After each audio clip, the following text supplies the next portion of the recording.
Hello viewers, welcome to African Acts. It's a very controversial topic today. And the question is, can a married man have a female as their best friend? Or can a married woman have a male as a best friend? Dr. Monica Kang'ethe says, I think it's okay. I am a pastor and I think these best friends need to know both the parties. Conversation should never be secret. Otherwise, there's a danger if there's going to be someone talking behind someone's back. It's really healthy to have those friendships as long as they both know and they are honest. Elizabeth says, well, very controversial, but possible. Only calls for a lot of transparency, open talk, and understanding by both. As long as it's not being kept a secret, it's okay by both. She says, being a man, the answer is a big no. No entanglement will be the next heartbreaking confessions you will hear from the two parties. Remember, men think sex every 7 seconds. And obviously, Kinyanjui was a little bit challenged by a few people. Eric from the USA says, is this evidence-based? Because if it's scientific, then there's something wrong with me. Well, we've seen in the society that's a very big debate that happens. When people come to divorce, they talk about the friendship that as an influence of the divorces. But before we get there, I would like to talk to you today about the levels of friendship. Well, the first level of friendship is what we call a stranger. Somebody you really not know that much. Somebody you say hi to because you see them on the street, you see them. They're quite local to you maybe when you pass, but there's not really something going on there. It's just, hi, how are you? Sometimes you don't even know their names. You can give them a smile because they become common, you see them. Those are strangers, and there's a lot of strangers in our life. We see them, we really maybe go to activities and events with them, but we never had a good conversation. Those are strangers. We got to another level, which is acquaintance. When somebody has been introduced to me properly and I know their name and I know where they come from and know what they do, that kind of become an acquaintance. Somebody you will know they're there. And with that, there's no personal connection with an acquaintance. Most acquaintances, you probably have met them at a job, you probably through a friend. There's nothing much personal going on there. You might know their professional level, maybe you work with them. They're still acquaintances. Now, we have casual friends. With casual friends is at that level we're going to talk about, and these are people you are now slightly happy to share ideas and your thoughts with. Because they're friends, you kind of have something in common you share with them.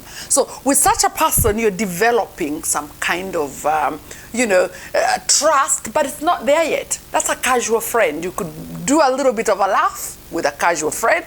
You could share a little bit of a drink with a casual friend. And that's a very common zone for many people. Most of our relationships and our friendships in our life lies around the casual friend zone. We also have close friends. Now, when you decide to kind of open the door to somebody into your life, into your home, you kind of now becoming close friends. This is where trust has been built, right? You can share your true feeling with the close friends. People who will not judge you because they've already known you properly. That is now a close friends. And now, majority of friendship, again, who really now influence your life are close friends. And for me, that is a very common misunderstanding level, because people have become close friends. People will assume they have so much intimacy, but there's no intimacy. It's that closeness, that friendship. You can't share your feelings to a level that you're not worried that they will judge you. Close friends. Now, the last one is what we call intimate friend. An intimate friend is somebody who really can see your nakedness. Somebody who you really can open to very much. There's so much honesty in that friendship. We call it mature friendship. And looking at all those levels of friends, you start with strangers, too many of them. When it comes to the last step, which is intimate friend, very few people should go to that level. And a lot of us would confuse that intimate friend with actually a relationship. And most importantly, most of the intimate friends can even develop into relationship because emotionally you're very much entangled. Now, knowing those level of friendship, how do you then differentiate who's going to be your intimate friend, who's going to be your close friend, who's going to be your casual friend, who's going to be even a stranger? By choice, sometimes we do that. Now, we started by asking, what would you do? Tell you what, sometimes having a friendship of the opposite gender is nice because you kind of will share some things you would not share with your girlfriends or your man friend. Let's say the healthy friendship will always involve some kind of that trust. Now, keeping that friendship, you mean you're sharing something confidential. You become selective on what you tell them. You are quite selective. Now, for me as a woman, it's going to be very difficult to have that relationship with a man because you can't really share some of those selective issues with the other person because you already have that barrier. They don't understand. Now, confidential information you're ready to share with a close friend or an intimate friend. That is where now the ball goes rolling. I was brought up in a family of, brothers, so I was able to talk to men from when I was growing up. That means you're very comfortable where men are talking to you. Doesn't mean there's a relationship going there, means there's a friendship going there. And for women as well, when you see, for example, I'll say a good example with my life as well, me and my husband are good friends first, intimate friends. That means whenever I have shared with all the other friends, I will share with my husband. So it's not going to be a shock to him when he hears some things because I already told him before I tell other people. But I also say, as a woman, introduce your friends to your partner, to your friend. Because the moment you introduce them, there's what I'm looking for. You take away that kind of distrust. For example, if I see my husband with one of my friends having a good laugh, I will not straight up thinking they're having an affair. I will not distrust him on the spot because we have really built each other. We build a trust to each other. As I said again, when you hear people fighting about a man or fighting about a woman, most of the time is always a misunderstanding. You don't really trust the person enough. So you would think if somebody's laughing with them, they might be having some sexual relationship. But if you really open your life to that kind of friendship, for example, if I am hanging out with my girls and my husband is there, he would not feel out of place. If he's hanging out with his boys and I'm there, I would not feel out of place because I've allowed his friends to be my friends. I've allowed my friends also to be his friends. That now you're building a healthy relationship. A lot of us are struggling with that, knowing, because it's not all girl out there who is looking to have a good relationship with you. Some of them are looking to come and destroy what you've built because they're probably jealous. Some of the men are like that, oh, she's got a good woman. How can I get there? It's now knowing how to get rid of such a I call it a spoiled potato. You have a whole can of potatoes, but if one of them is spoiled, get rid of that one. This topic started by asking, would you then allow your man to have a female as a best friend? This is now where maturity takes place. Knowing that there's what we call friendship without intimacy. You see, friendship without intimacy. And it's a very amazing place to be because it means, for example, I like politics. I will talk politics the whole day. And a lot of men that I know likes politics. So we'll talk politics and have a good laugh and interact and debate. My husband doesn't like a lot of politics. So he will not find that communication very engaging. But let him meet this beautiful girl who is really good with their cameras, who is really good with their media. They will have 2 hours, 3 hours talking about lenses and lenses, which I have no clue about. So then as a woman, should I stop him from having such an engaging kind of friendship because I'm feeling insecure?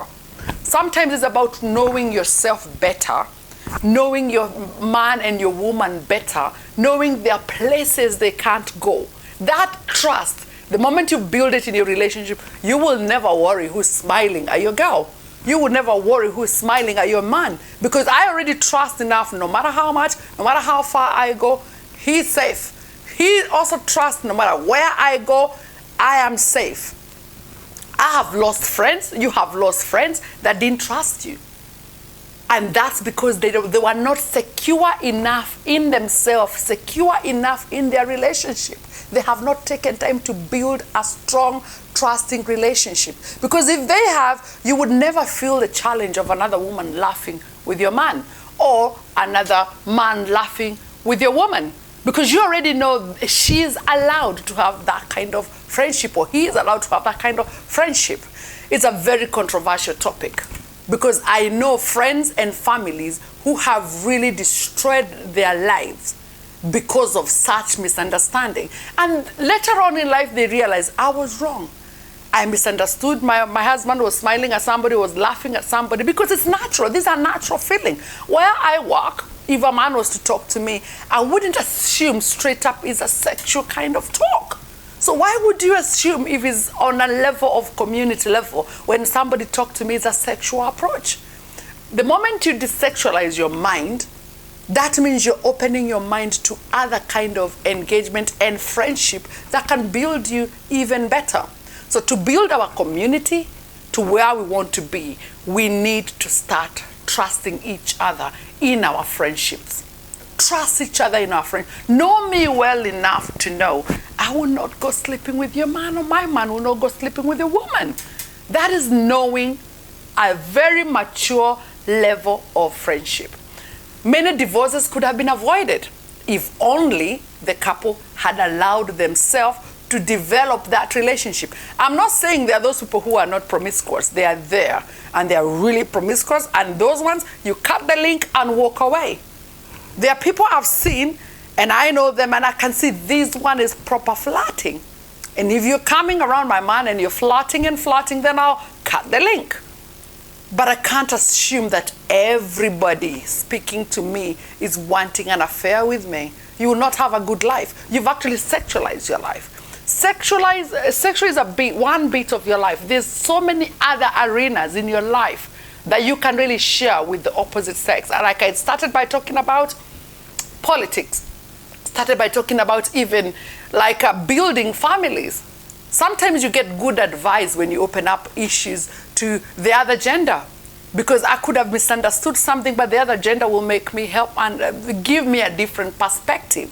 Sometimes if I'm just talking to woman problem, we all have the same perspective, but you talk to a man, brings a different perspective to your understanding. So let me just say, before you start having friends like that, I'm not advocating for you females to actually go look for male best friend. I'm not advocating for female to start look, or for male to keep looking for female. No, I'm not advocating for that, because you got to ask yourself, is your marriage secure? Because if you think such a friendship will bring an issue to your marriage, then it's not worth it, because your first priority is keeping your marriage intact and strong. So if a friendship is coming to actually destroy your marriage, then that's not worth a best friend. Number two, your kids. How do you think your kids are going to feel if, for example, best friend is your husband's friend and they find you having a good laugh? Maybe even some of them will go to a restaurant somewhere and have a good meal, and your friend sees you doing that, and your family or your children start seeing you having that.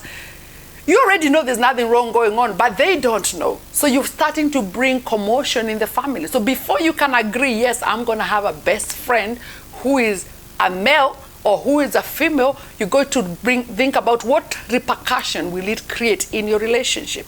Last but not least, think about things you can't share with the other person. If there are things you can't share, because obviously these physical attractions will always happen, and if you go deep, unfortunately deep into friendship like that, they might develop to emotional link and bonds that can never be broken. Some people who started as friendship never really wanted it to go to a relationship, but it ended there. So you have to have a lot of personal discipline when you get into such friendship. So it requires you to be very, very mature in terms of what to say, when to say, and how to say it. Last but not least, Be very open with your partner. Make sure that 100% of what you're sharing with other people and other friends out there, your partner knows. So if they hear about it, they will not be shocked. Oh, you didn't tell me, but you told the other person. No, it's when you're that open with your partner, before you even told someone else, you told them first. So you're sharing that it's not a shock for him to hear things or for her to hear things. I'm praying and I'm saying we need to have strong marriages. And strong marriages are just being made because of good understanding.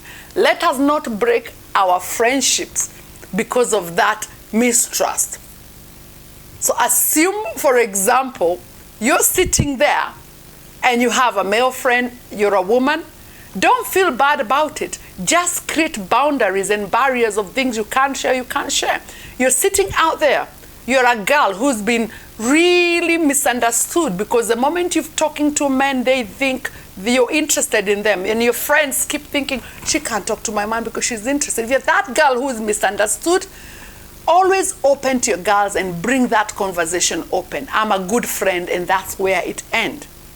Because lastly, guys, this world is a network. We entangle with each other left, right, and center. For you to have a beautiful, happy life, you need to have beautiful, happy relationships and happy friendships. So I'm praying that understand each other, build those friendships, but don't build friendships that will destroy what you